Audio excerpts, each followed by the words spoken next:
Welcome back to the Breakfast on Plus TV Africa. It's time for our second hot topic. ECOWAS defense chiefs in a meeting held in Accra, Ghana, have revealed that the bloc has begun the activation of its standby force in Niger Republic to restore democratic order in that country. Well, we have been joined by Mr. Augustine Ega, who is a security expert. Augustine, good morning to you, and it's so good to have you join us on this matter. Good morning, my pleasure.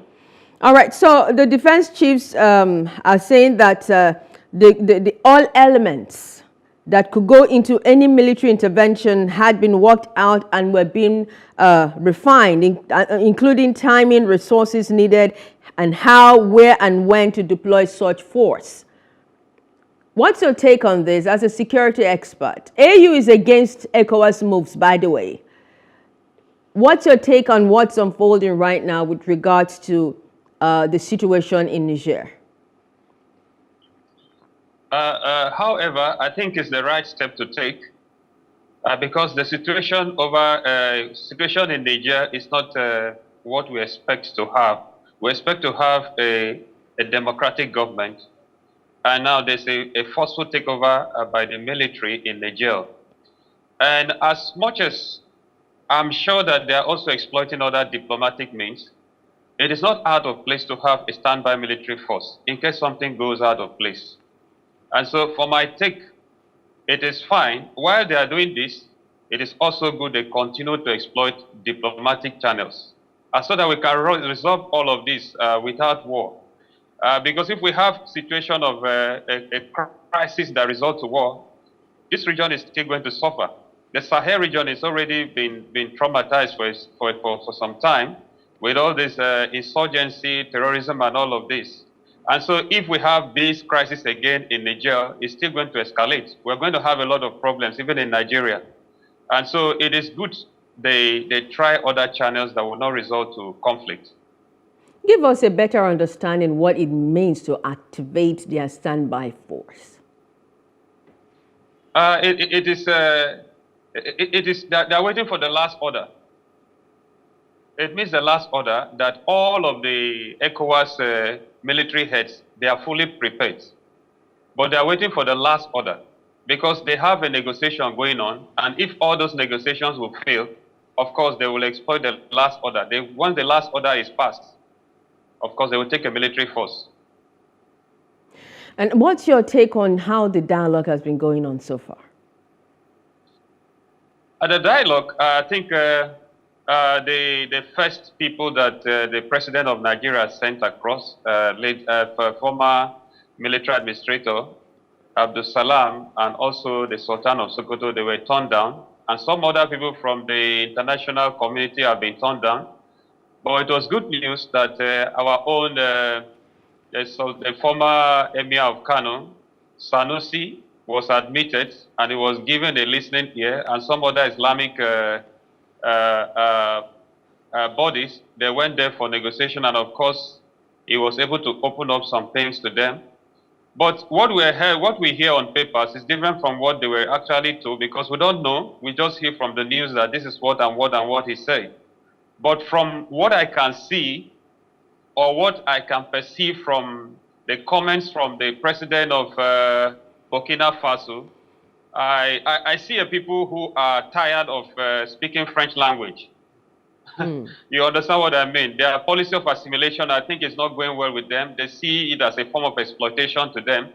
Of course, these regions have not been as developed as, of course, the Francophone, the Anglophone regions. So they are not comfortable with their colonial masters. I think they want to break off from that marriage and have something new.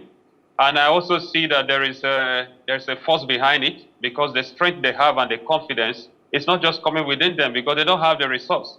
Or there's a higher power somewhere in the east or the western region that is enforcing them, standing behind them and telling them, go ahead, we're at your back. Of course, it's evidence that in Mali, they had this Wagner military contractors helping out. And the Wagner military contractors are from Russia. So I think these regions, they are tired of speaking French, and maybe they want to learn the Russian language. That is what I can see. And so they forcefully want to break up from this marriage, and it cannot be done peacefully. It has to be through a military force. And then they can restructure their government and have something new, just like what we are seeing in Mali. So, with what you just said, shouldn't ECOWAS then allow them sort themselves out? You have just said something very instructive here, that they may not be able to break away without using a military force to do that. Isn't that the same thing playing out in Niger? Shouldn't ECOWAS then support them to transit, knowing what the agenda really is? Yeah. I think from the part of ECOWAS, they will do what they have to do. Because ECOWAS is not just, it's part of a larger community. If they permit those kind of, this kind of aggression, definitely there will be a total collapse of democracy in the Sahel region. So what they are doing is right. Yes, even if they have to go with their own way or their own channel to express themselves in the form that they feel is comfortable for them to have a new government, then ECOWAS have to still say that this is not the right way. We need democracy. So it's left for the government of the day, or whether the military in Burkina Faso or Niger, to think carefully and see that, okay, they have to quickly return the government from what they have to a democratic government. I think that is what ECOWAS stands for. Whether the Niger military junta is there, he has to quickly do what he can do as quickly as possible and return the government to a democratic government. That is what we want to see. That's what ECOWAS want to see. And I believe that is what the West want to see. Well, Nigerians are concerned that at the end of the day, Nigeria will spend more in terms of finance. Nigeria will also send more of her people, her military people, for this if war does break out. So Nigerians are counting the costs and saying we're not ready for this kind of expensive situation. Yes, if you ask me, I am of that kind of opinion. I am in the same opinion with Nigerians, because it's not about the resource that we are going to expend on this war. We also look at the insecurity that it will, the collateral damage that will come to Nigeria. Nigeria will still suffer a lot of issues because there will be humanitarian crisis in Nigeria. Evidently, we're still going to experience that. Because if that will happen, if you go to the northern part, Kano, Sokoto, and all of those, they have a lot of Nigerians. Even if you come to the western part, you see the kind of menial jobs they do. But it's even more in Kano. It is more in Maiduguri. It is more in Sokoto. Even without a crisis, you can see that Nigeria is rated as the poorest country in the world. So if they have this crisis, we are going to have a lot of influx. And we are not really going to determine who they are, because it's a war situation. So we will see that some kind of misguided elements, of course, people that we have, that some kind of terror-minded people will still invade Nigeria. So that is an opportunity for them to still invade Nigeria and still create more insecurity for us, which is why it is very, very advisable for Nigeria to think carefully, because look at the situation in Ukraine and in Russia. Russia thought it's just going to go in there within a month and they are done. But see, over a year now, they are still struggling with it. So the issue of war is not always something that ends quickly. So they should find other channels. And it's not, like I said, it's not out of place for the military to be on standby and then to say this is what we want. But at the same time, I think they should be very careful in invading Niger, because it's just a small country. And we have the ECOWAS head as a Nigerian president. They know why they made him the ECOWAS head. They know that the resource will come from here. Of course, the richest and the strongest nation within the West African region. But we should be very careful how we handle this. Well, African Union is not in support of ECOWAS on this. Tell us what could be the import of this disagreement, this lack of support that ECOWAS is not getting from AU. Of course, if ECOWAS AU have struggled with a lot of things, like the issue in Mali, we really suffered. They are the body handling, overseeing all the affairs in Africa. There are some politics behind politics. There are some politics behind politics.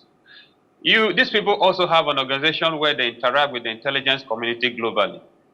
And I am also privy by my own research to know certain countries that are out to break Africa completely. They've tried every means to lure Africa to join their organizations. And the Africans, of course, knowing where we are coming from, what we have suffered from, we don't want those kind of war coming to our own part. And they are looking for every means to ensure that they drag us into it. AU is knowledgeable on this. They understand the international politics. So they are not seeing it from the regional or the local politics that's affecting us. AU is looking at it from the international politics. That what will be the effect and what will be the gain and the loss for the entire Africa. So that's what they are saying. And this war is coming in a region that the GDP, that will affect the GDP of Nigeria. If it starts, Nigeria is not going to be the same. And of course, if Nigeria goes down, how many nations are remaining in Africa to stand up for Africa? So they are trying to prevent it based on the game plan behind game plans. So I think that AU is seeing it from that side. And why is ECOWAS not seeing it from that side? We can see, and we've heard, how US and France are putting pressure on ECOWAS to step in and do what they think they should do in this situation in Niger. You're saying AU is seeing the broader picture more than ECOWAS is seeing it. Why is ECOWAS not seeing the broader picture, the big picture, as AU is? AU is ECOWAS. ECOWAS is, I think, I don't know which word to use for ECOWAS. I think they are highly, some word I can use here. They are highly, the words. You want to say politicized? I think they are highly influenced. Okay, let me use the word. They are highly influenced by the Western nation. These very two nations you have mentioned. Because when there is a transition to a new government, you see that these Western nations are always very concerned. The two nations that are after are insisting that we should use a military force, of course, like you say, is US and France. And of course, these are nations that also, you see, Russia is always against them, or they are still against each other from the bigger side. They are protecting their own selfish interests. They are protecting their own selfish interests. Because if they don't, or if they are not, I think they should advise, they should utilize diplomatic channels to sort out that problem. Why are they insisting on a military force? Military force can never yield anything good for us. It will be, we are the one to suffer. We will suffer in Nigeria, and the Sahel region will suffer. So I expect them to use another means to ensure that, okay, the ECOWAS nation should try other means to resolve this matter. Of course, if they have been exploiting ways of peace, I'm sure that even the military junta will listen. But because it's about military force, they are ready to die. The Niger people, they have nothing to lose. But we have a lot to lose. So it's just the influence that they have. They have influence on these West African leaders, especially the way they come into power. Some of them come into power based on their influence. And of course, they are the masters. And of course, they will dictate the pace for them. That's what we are saying. But AU has a bigger picture. They are not seeing it that way. Some of the nations in AU, especially a nation like Ethiopia, was not colonized. So they still have an independent mind. We don't have an independent mind here. It's either the Anglophone is influencing us or the Francophone nation is influencing us. I think that's from that point is where we have to be very careful that the time of colonialism is over. We need to start rebuilding our own region, rebuilding our nations, the way we understand it. We have our own practices. It's not out of place for us to get some ideas like China is doing, gather some ideas from the international world, understand how they do things, and then also put our own kind of thinking into our governance so that we can really run our government the way it is. But for now, we have a lot of confusion because everything is like stereotype. It's a blueprint from another place. We dumped our own way of managing ourselves, and when we just focus on the international way. How can, again, on this disagreement, this lack of support that ECOWAS is getting from AU, what are some of the things that AU may or can do against ECOWAS? Should ECOWAS decide to go all out militarily?